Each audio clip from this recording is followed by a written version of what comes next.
Probably tear me limb from limb. Oh, Jenny, I am not a woman Prime Minister, I am the Prime Minister. Lives are messy. Mary Wollstonecraft, who is one of the women I most admire, in fact, my most treasured possession, is a copy of her book, which was published in the early 18th century, The Rights of Woman. It's not a first edition, it's a second edition. It cost me an absolute fortune.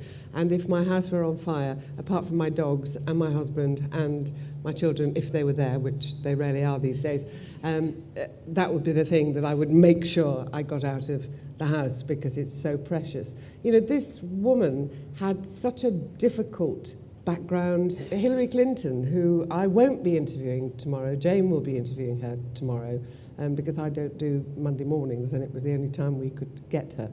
But I did interview her the last time she was over. And I'm going to hear her tonight at the Royal Festival Hall, and I'm going to be very interested to hear how she answers the Weinstein question. Yet, you know, she accepted funding from him. But I know somebody is going to press her, and indeed, were I interviewing her tomorrow morning, I would be pressing her on how she criticises Weinstein and doesn't have the same criticism for her husband.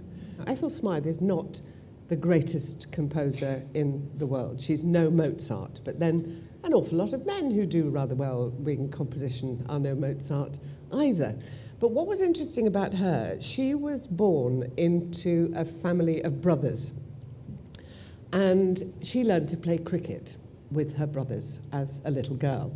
And they taught her to bowl over arm, and apparently she was very, very good at cricket. And then she met one Emmeline Pankhurst. They made an absolute decision that they would not harm any individual, but property was okay.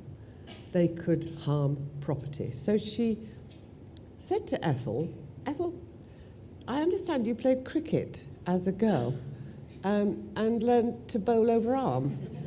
And Ethel said, "Yeah, that's right." She said, "Well, I wonder if you could teach us how to throw stones at windows." When I then started to study Boadicea, and I learned why she had taken on the most powerful army in the world, the Romans. Because when her husband died, she expected she would inherit his land, his money, his power. The Romans said, no, women do not inherit and have power.